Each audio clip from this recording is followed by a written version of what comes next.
Hello everyone, आप सब कैसे हैं। मैं उम्मीद करता हूं कि बहुत अच्छे होंगे और अपनी पढ़ाई को बहुत अच्छे से कर रहे होंगे। मैं आकाश कुमार पढ़ाना आईसीटी वर्चुअल क्लासरूम में आपका बहुत बहुत स्वागत करता हूं मेरे प्यारे बच्चों।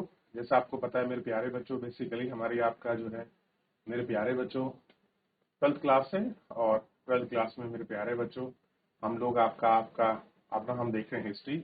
और हिस्ट्री में चल रहा था उपनिवेशवाद और देहात को हम लोग पढ़ रहे थे। तो हमने बुकान के वितरण को पढ़ा और इसी वितरण के अंतर्गत हमने देखा कैसे स्थानीय रिकॉर्ड तैयार किए गए, वनों की कटाई कैसे हुई, किस प्रकार से उनको देखा गया, देहात में विद्रोह कैसे हुए, मुंबई का जो दक्कन है उसमें कैसे चीजें चली और दक्कन प्लेट्यू में कैसे कैसे विद्रोह हुए, कैसे करके उनको दबाया गया।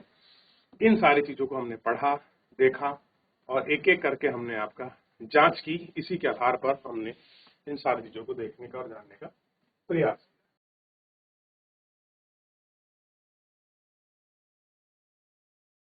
आगे बढ़े। अब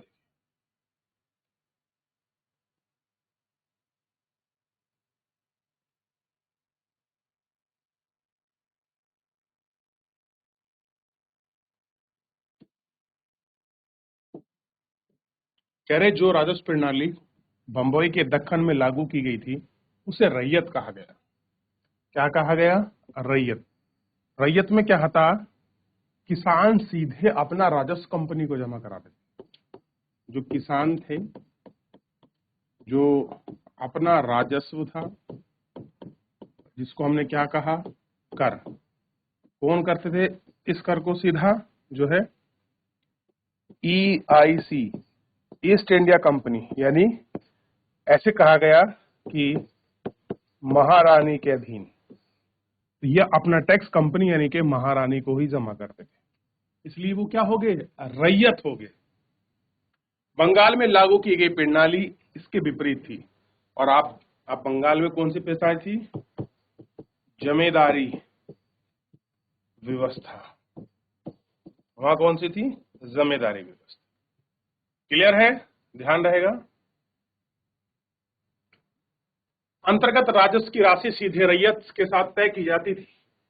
विभिन्न प्रकार की भूमि से होने वाले उस आय का अनुमान लगाया जाता था।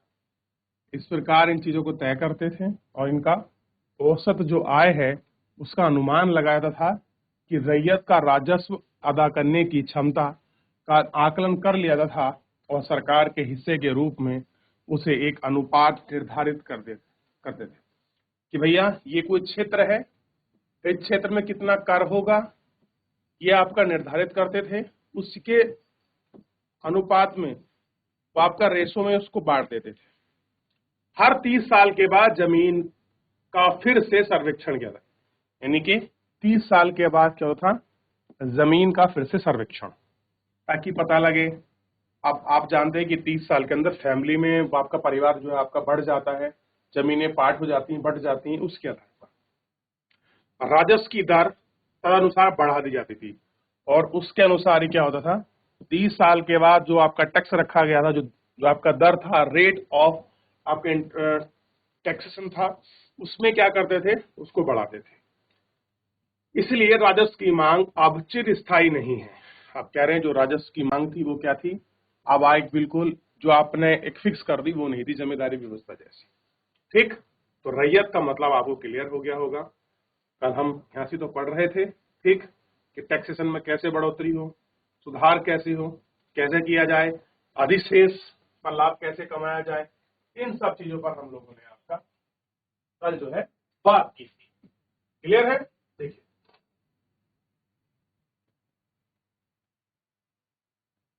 अब आगे बढ़ते हैं और हम इनको गौर करके देखते हैं। क्लियर है? अब आप देखिए, सबसे पहले अगर आप इसको देखेंगे, राजस्व की मांग और किसान का कर्ज। अब राजस्व की मांग है और किसान पर जो कर्ज है उसको देखें। बंबई दक्कन का पहला राजस्व बंदोबस्त 1820 के दशक में हुआ। कैसे हुआ? 1820 के दशक में हुआ।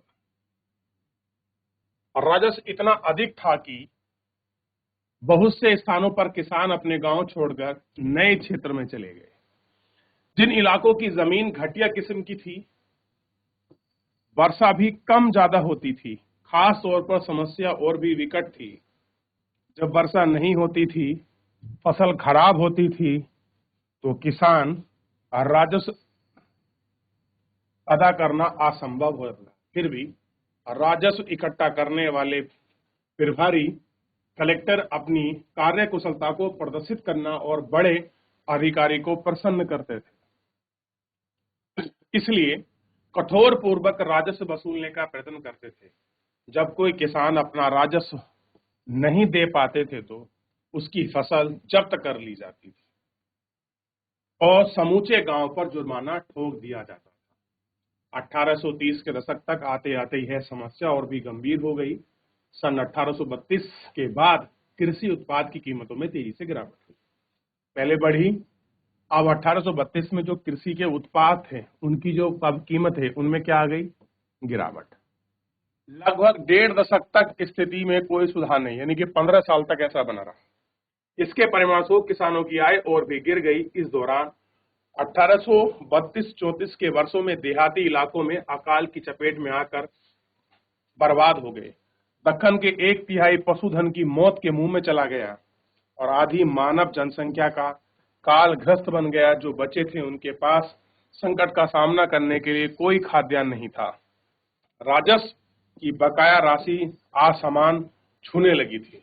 अब जब पैसे ना हो और उधर भी टैक्स चुकाना है तो लोगों को लग रहा था कि भैया अभी चुकेगा कैसे, इतना बड़ा जो हमारे सिर पर बोझ है, ये पहाड़ है टैक्सेशन का। ऐसे समय में किसान कैसे जीवित रहेंगे, उन्हें राजस्व कैसे अदा किया जाएगा, अपनी जरूरतों की चीजों को कैसे जुटाएं, अपने हल बैल कैसे खरीदें और बच्चों की शादियां कैसे करें। यह सब करने के लिए पैसा उधार लेने के अलावा उनके पास कोई और चारा नहीं था। ऋणदाता से पैसा उधार लेकर ही राजस्व चुकाया जा सकता था, लेकिन रैयत ने एक बार ऋण ले लिया तो उसे वापस करने के लिए कठिनाई होगा। अगर एक बार ले लिया तो फिर ऋण चुकाएंगे कैसे? कर्जा बढ़ता गया, उधार की राशि आपका बकाया रहती गई। अब कर्जा बढ़ रहा है, ब्याज आप चुकाते जाएंगे तो कहां से कुछ होगा? तो समस्या विकट है। ठीक, ऋणदाताओं पर किसान की निर्भरता बढ़ती गई, अब स्थिति बिगड़ती गई। अब क्या हो गया? जो स्थिति है वो आपकी बिगड़ती गई। किसान को अपनी रोजमर्रा की जरूरतों को खरीदने और अपने उत्पादन के खर्च को पूरा करने के लिए कर्ज लेना पड़ता था। 1840 के दशक तक अधिकारियों को भी इस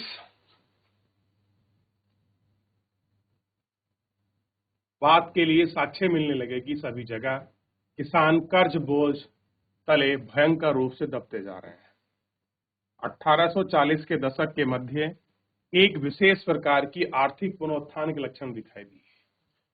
ब्रिटिश अर्थ अधिकारियों ने यह महसूस करना शुरू कर दिया कि 1820 के दशक में राजस्व संबंधी बंदोबस्त कठोरता पूर्वक थे। मांग गया राजस्व बहुत ज्यादा था, व्यवस्था कठोर एवं लचकहीन थी। किसान की अर्थव्यवस्था का भट्टा बैठने वाला था। इसलिए खेती का विस्तार करने के लिए किसान को प्रोत्साहित करने की दृष्टि से राजस्व मांग में कुछ हल्का किया। 1845 के बाद कृषि उत्पाद की कीमतों में जैसे जैसे वृद्धि हुई, शहनशहन मतलब जैसे जैसे वृद्धि हुई, किसान अपनी कृषि क्षेत्र को बढ़ाने लगे और नए नए इलाकों में आपका जा रहे थे। गोचर भूमियां, खाली पड़ी जो भूमियां पर गोचर भूमियों में बदल गई, अब उनको यूज करने लगे। लेकिन किसान अपनी खेती का विस्तार करने के लिए अधिक हल बैल चाहते थे और उन्हें बीज और जमीन खरीदने के लिए पैसे की जरूरत थी। इन सब कीमत का कमियों के लिए उन्हें एक बार फिर पैसा उधार लेने के लिए ऋणदाताओं के पास जाना पड़ा। अब वहां से तो निकल गए किस तरह से, लेकिन अब वापस क्या करना है? अपने आप को खड़ा करना है, तो उनको वापस ऋण चाहिए। और ऋण के लिए कहां जाएंगे? जो आपके ऋणदाता हैं, जो टैक्स देते हैं, मतलब जो पैसा देते हैं ब्याज पर, बड़े बड़े साहूकार, बड़े बड़े जमींदार, उनको वहां जाना पड़ा।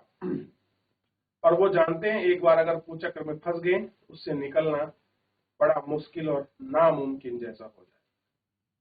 क्लियर है? हो गया, आगे बढ़े। आपने देख लिया टैक्सेशन वाला इतना।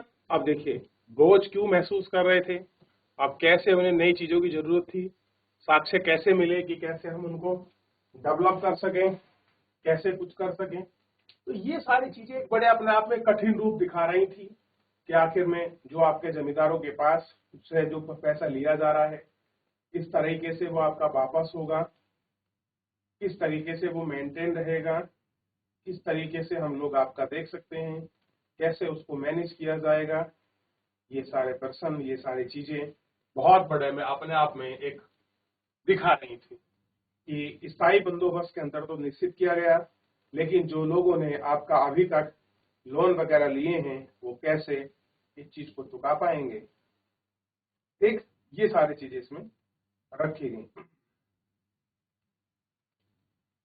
अब इतना थोड़ा सा हम देख चुके हैं। अब देखिए फिर से कपास की खेती में तेजी आई। अब जो कपास की खेती कर रहे थे उनमें तेजी आई। 1860 के दशक से पहले ब्रिटेन में कच्चे माल को लेकर आयात किए जाने वाले सस्ते कपास को 3/4 भाग कहां से आता था? अमेरिका से। ब्रिटेन के सूती वस्त्रों के विनिर्माता काफी लंबे अरसे से अमेरिकी कपास पर अपनी निर्भरता के कारण बहुत परेशान थे। शायद निर्भरता कहां थी? आपका यूएस पर। अगर यह स्रोत बंद हो जाता था तो हमारा क्या होगा? अब ब्रिटेन वाले कह रहे हैं कि जो हमारी डिपेंडेंसी है आपका कपास को लेकर यूएस पर, अगर यूएस ने कपास देना बंद कर दिया तो हमारा क्या होगा? बड़े उत्सुकता से कपास की आपूर्ति का वैकल्पिक स्रोत खोज रहे थे, ऑप्शन ढूंढ रहे थे यार कहाँ हम लोग करें, कुछ करें। 1857 में ब्रिटेन में कपास आपूर्ति संघ की स्थापना हुई और 1859 में मैनचेस्टर कॉटन कंपनी बन गई। एक मैनचेस्टर जगह है ब्रिटेन में, उस जगह पर एक कंपनी बना दी जिस और उसका उद्देश्य दुनिया भर के हर कपास उत्पादन को प्रोत्साहन करना, जिसमें उसकी कंपनी का विकास हो सके। भारत को एक ऐसा देश समझा गया जो अमेरिका से कपास की आपूर्ति बंद हो जाने की सूरत में आपका लंकाशायर का को कपास भेजा जा सके। अगर यूएस कपास नहीं भेजता है तो हमारे पास एक ऑप्शन होना चाहिए, और लंदन वालों ने जो है अंग्रेजों ने ये ऑप्शन खोज लिया। भारत की भूमिका जलवायु दोनों ही कपास के लिए उपयुक्त थी, सस्ता श्रम उपलब्ध था। सन 1861 में अमेरिका गृह युद्ध छिड़ गया तो ब्रिटेन के कपास की मंडी कारखानों में तहलका मच गया। अब गृह युद्ध हो गया यूएस में। अमेरिका से आने वाली कच्ची कपास में आयात में भारी गिरावट आई और वह सामान्य मात्र 3% से कम रह गई। 1861 में जहां 20 लाख गांठें यानी कि 4,400 पाउंड आती थी, वहीं 1862 में केवल 55,000 गांठें ही आयात हुआ। भारत तथा अन्य देशों की बड़ी व्याग्रता के साथ संदेश भेजा गया कि ब्रिटेन को कपास का अधिक मात्रा में निर्यात करें। बंबई में कपास के सौदागरों ने कपास की आपूर्ति का आकलन करने और कपास की खेती को अधिक प्रोत्साहन देने के लिए कपास पैदा करने वाले जिलों का दौरा किया।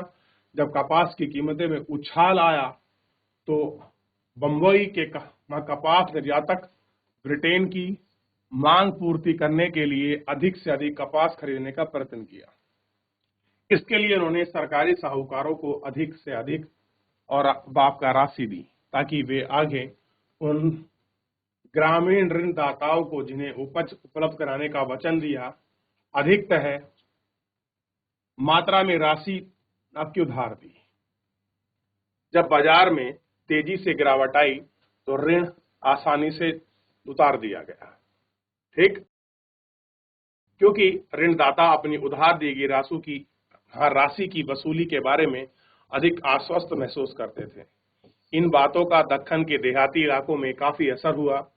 दक्कन के गांव की रैयतों को अचानक असीमित ऋण उपलब्ध होने लगा। उन्होंने कपास की उगाए जाने वाली प्रति एकड़ में 100 रुपए अग्रिम राशि दी जाने लगी। अगर आप लोग 1 एकड़ कपास उगाएंगे तो 100 रुपए एडवांस में ले लो। साहूकार भी दीर्घ अवधि ऋण देने के लिए एकदम तैयार थे कि भैया लॉन्ग टर्म के लिए आप ऋण ले लो, बस कंडीशन यही है कि आपको कपास उगाना है। लोग भी खुश कि भाई हमको पैसे मिल रहे हैं और हमें बहुत लंबे समय में चुकाने हैं। और साहूकार इसलिए खुश था क्योंकि उन्हें पता है कि लॉन्ग टर्म तक हमें कपास यहाँ से मिलती रहेगी। तो हर कोई अपना प्रॉफिट इस टाइम ढूंढ रहा है। क्लियर है? अब देखिए, अब जब कपास मिल रही है, जब अमेरिका में संकट की स्थिति बनी रही तो बंबई दक्कन में कपास का उत्पादन क्या हो गया? बढ़ता गया। 1860 के 64 के दौरान कपास उगाने वाले एकड़ों की संख्या दुगनी हो गई और 1862 में तक आते आते ब्रिटेन में जितना भी कपास का आयात होता था उसका 90% भाग अकेले भारत से जाता था। लेकिन तेजी से वर्षों में सभी कपास उत्पादकों को समृद्धि प्राप्त नहीं हुई। अब सब लोग उसमें आपका वो ग्रोथ नहीं कर पाए। ठीक, कुछ धनी किसान तो लाभ का आशा था, लेकिन किसान कर्ज के बोझ और अधिक दब गए। अब कुछ लोग तो क्या हो गए? उस बोझ में दब गए। क्यों दबे थे? अब मान लीजिए अपने 100 रुपए एकड़ पर आपने लिया है कर्ज। अब कर्ज लिया है तो ये क्या है? चुकाना है। अब जो आपने फसल बेची है, जो आपकी उपज थी वो आपने बेची। अब बेची, अब उसको बेचकर आपने क्या दिया? उधार। उधार भी खास करके जो उसका ब्याज था। फिर आपने अगली बार फिर कर्ज लिया, फिर फसल बेची। यही कुचक्र में आप फंसते चले गए। कुछ लोग तो इसमें निकल गए, कुछ लोग उसमें डूब गए। एक बार भी आपदा पड़ गई, आपकी फसल का अच्छा रेट नहीं मिला तो आपको दिक्कत होगी। नौका बेड़ा मिर्जापुर में गंगा नदी के रास्ते कपास की गांठें ले जा रहा था। इलेक्ट्रोरस लंदन न्यूज में एक न्यूज छपी थी। रेल युग का प्रारंभ होने वाले मिर्जापुर में कपास दक्कन से आने वाली कपास का संग्रहण केंद्र आप देख सकते हैं। ये देखिए, पहले यहां देखिए, ये वाला चित्र थोड़ा सा यहां देखिए, ये कपास है।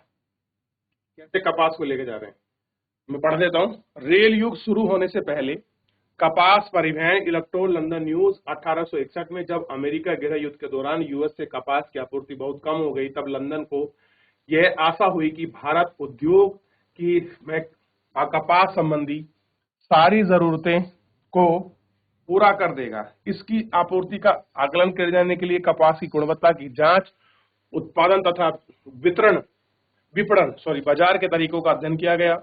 और दिलचस्प थी कि इलेक्ट्रोल लंदन न्यूज में ये चीजें आपकी छपी कि कहां से हम कपास की पूर्ति कर रहे हैं, कैसे गांठें बनाई जा रही हैं, कैसे लॉट आते हैं, उन लोटों को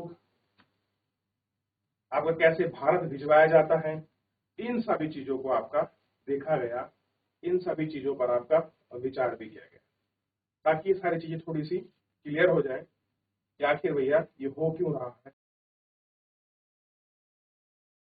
इतना आप लोग अगर एक बार अच्छे से घर जाकर आप इसको देखेंगे और पढ़ेंगे तो आपको क्लियर हो जाएगा कि भैया लॉट कैसे जा रहे हैं। ये देखिए, ये कपास के लोट मतलब गांठें होती हैं, हम जो बोलते हैं बंडल, उनको हिंदी भाषा में गांठ बोला जाता है। चलिए, तो फिलहाल मेरे प्यारे बच्चों, आज के इस लेक्चर में इतना ही। मिलते हैं नेक्स्ट लेक्चर में। तब तक अपना ध्यान रखिए, स्वस्थ रहिए, अपनी पढ़ाई को अच्छे से करते रहिए। मुझसे जुड़ने के लिए बहुत बहुत धन्यवाद।